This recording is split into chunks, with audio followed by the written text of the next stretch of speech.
There are tons of Mario characters I adore. Toadsworth, Koopa Kid, and Donkey Kong Jr. But you know what they all have in common? They don't exist! Wait, you're saying you've seen Koopa Kid in Mario Party 6? Well, just take a closer look at Mario Party Superstars. See, there was no Koopa Kid to begin with. But the stranger thing is Nintendo can go a decade or even longer pretending your beloved Mario character never existed. They literally replace them for more iconic characters. But then, the unthinkable happens. Someone randomly suggests, you know that one character from the original Donkey Kong in the arcade game? The one we never brought back? Yeah, can we just bring her back now? Sure, we can do that. Yeah, it makes no sense whatsoever, but the employees at Nintendo aren't complaining, and we sure aren't complaining, because Pauline has finally returned. Yes, the original damsel in distress Mr. Jumpman Mario had to rescue back in the 1981 arcade classic, Donkey Kong. When the NES rolled around with Super Mario Bros., we were bestowed with more Mario, saving Princess Toadstool? What, you wanted Pauline? Then go play pinball on the NES instead! Or how about Donkey Kong on the Game & Watch, huh? But don't get all edgy now and start playing the ported versions in Game & Watch Gallery 2 and 4 because Pauline is replaced for Peach. So the last actual appearance Pauline had was Donkey Kong 94 on the Game Boy, before 10 brutal years had passed with no Pauline in sight.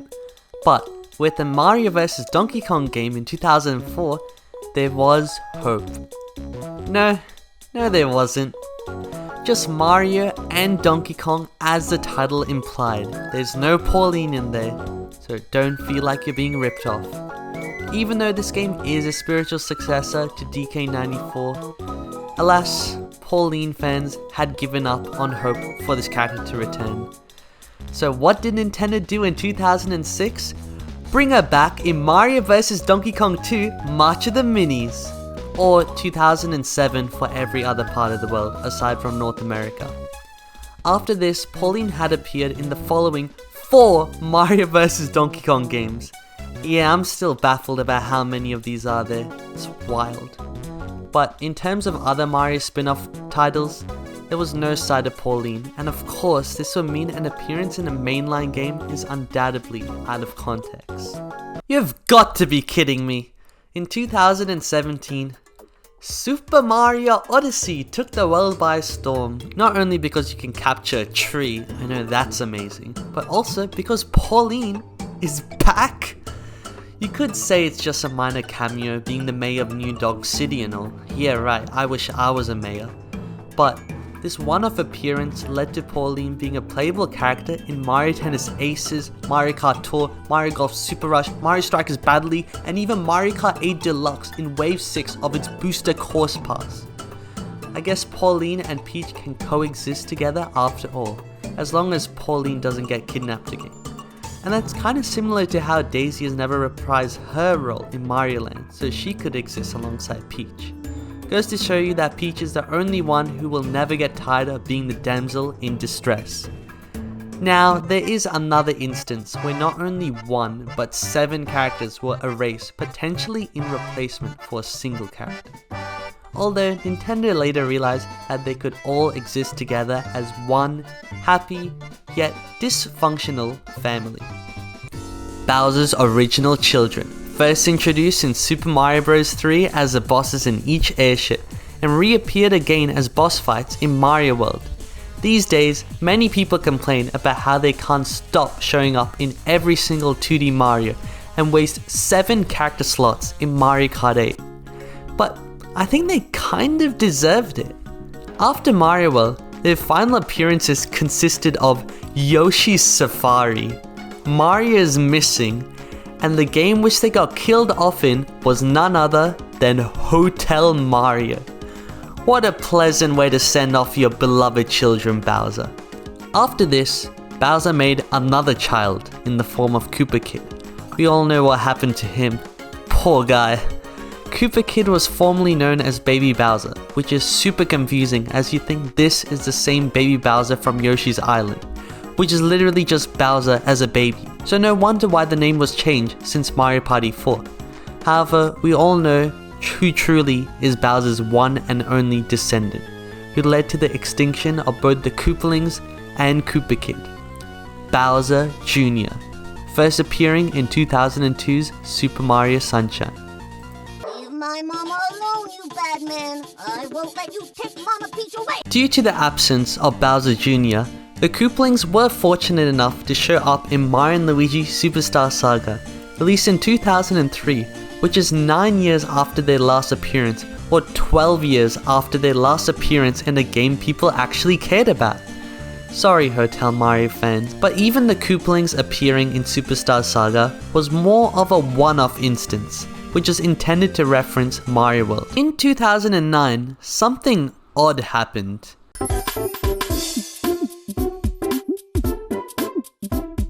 Okay, that actually seems perfectly normal. But in the game, the Koopalings were back, alongside Bowser Jr.? Bowser, you gotta explain what's going on here.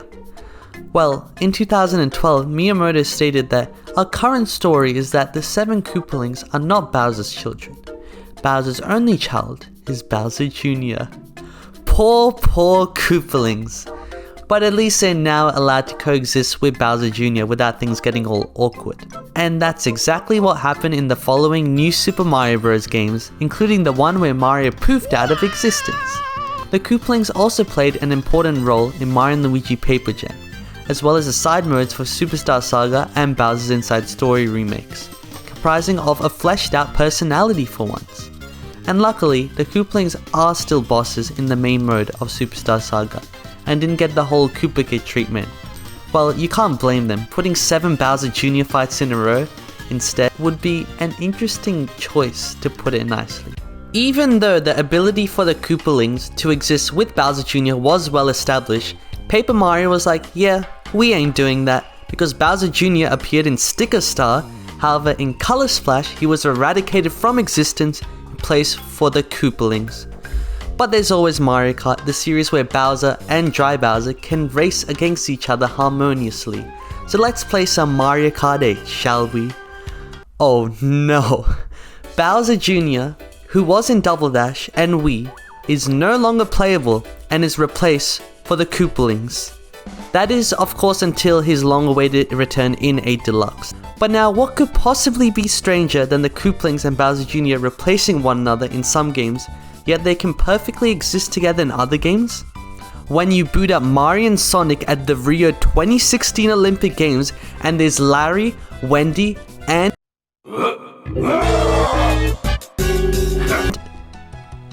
that seems to be about it actually. Okay, they did add Ludwig in Tokyo 2020, which is probably all that matters to me. But the other 4 Koopalings just never appear. Before you go and actually me in the comments, I know something similar did happen in Mario's Missing, with only Ludwig, Roy, and Iggy being in the NES version, and the PC version having every Koopaling but Lemmy and Morden. But does anyone genuinely care about Mario's Missing? Even Hotel Mario has a larger fanbase than it. Anyways, the point is, if you're not going to put all 7 Koopalings in one game, then don't put any of them at all. Welcome back, Super Mario Odyssey.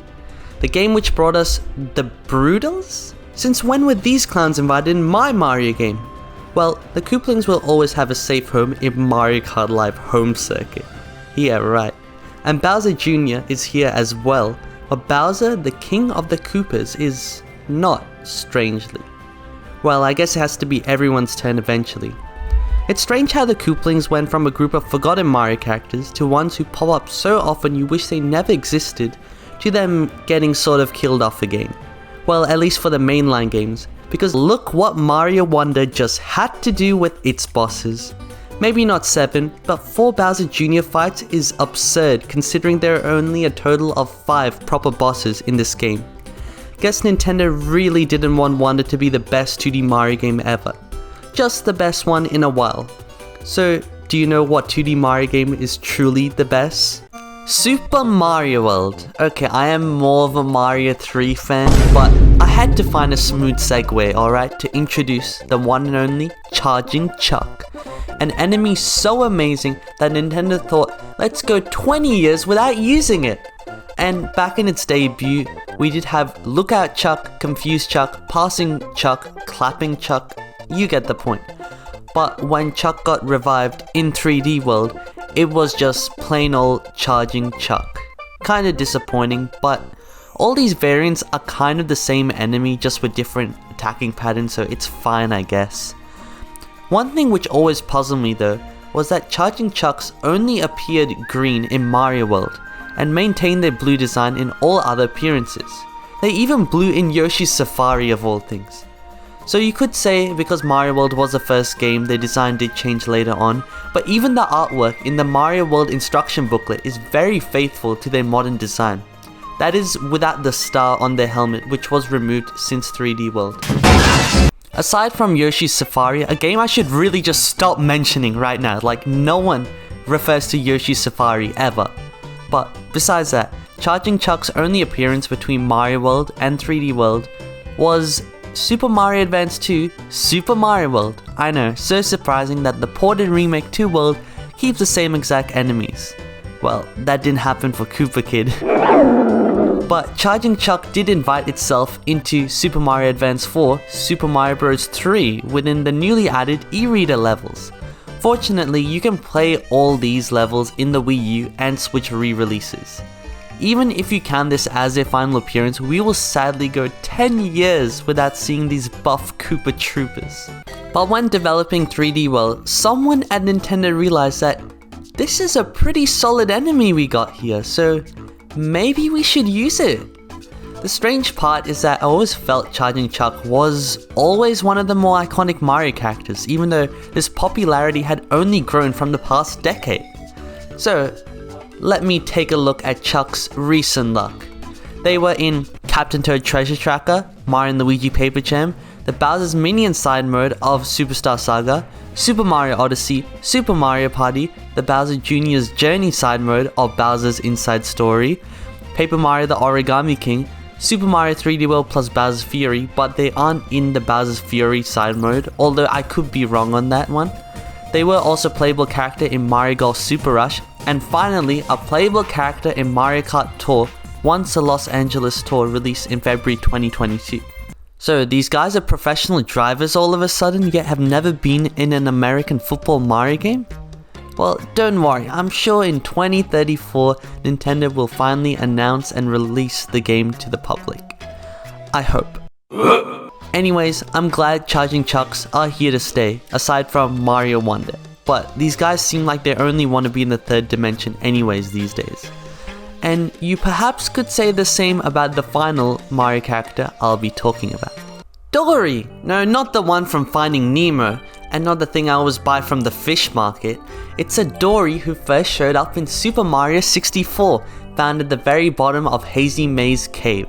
It's probably obvious just by looking at this beast, but Dorrie is inspired by the Loch Ness Monster, which is also known as Nessie, and this just so happens to be what Dorrie is called in German, and also sort of in Japan, with her name also being a reference to Yoshi. And even some N64 strategy guides refer to Dorrie as Nessie. And finally, Dorrie's following appearance is a cameo in the Mystery Land board of Mario Party 2 as an ominous silhouette which mimics a Loch Ness Monster. I probably didn't need to provide that much proof, so let's just move on to Dorrie's following appearances, which is a whole lot more Mario Party, such as Mario Party 3's minigame Dorrie Dip, and some not very alive looking Dorries in Mario Party 4 and 5. At least they come in different colors now. And of course, if Dorrie was in Super Mario 64, it's gonna be in 64 DS, because there's no other character in the entire Mario universe which could ever replace such a majestic creature. Just you wait 9 years. 64 DS was also the first game where Dorrie wears yellow goggles, despite their being absent in Dorrie's following appearance in Mario Party Advance. Weird how the GBA game came after the DS one, but nobody noticed this because nobody cares about Mario Party Advance. Luckily, Dorrie did keep wearing yellow goggles in her DS adventures, if you were worried about that. which is clearly shown in World 5 of New Super Mario Bros. DS. Then Mario suddenly began to neglect Dorrie for over a decade. Why? Because Mario was caught cheating on Dorrie for another Loch Ness monster. Shame on you, Jumpman. First he was replacing Peach for Pauline, and now this? Looks to me that Mario is a true enemy after all. At first you may think that Plessie is just some redesigned version of Dorrie, but nope, it's a completely different character because it isn't called Dorrie. We are just forced to live with Plessie now forever, and forget Dorrie was ever a thing. But then comes Super Mario Odyssey. Can this game just stop showing up? I'm trying to aim for original content here, even though it's probably not original at all. Anyways, as Dorrie is back in Odyssey, is Plessie dead now? Well, Plessie plays an important role in Bowser's Fury, but I guess that makes sense because it just reuses assets from 3D World. Meanwhile, Dorrie's appearance in Odyssey reassures us that the original Loch Ness monster is here to stay, since Dorrie is also in Dr. Mario World. Yeah, whatever. But more importantly, Dorrie is in the last Spark Hunter DLC for Mario + Rabbids Sparks of Hope. So for now, it seems we can't live in a world with Dorrie and Plessie coexisting within the same game, unlike Pauline and Peaches in modern Mario games, but at least both characters have had recent appearances. So I don't feel selfish for wanting Dorrie back, as Plessie is still thriving, at least. But one of these Loch Ness monsters will undoubtedly dominate another in the years to come. That is it! Hope you enjoyed. Thanks for watching my video. Goodbye!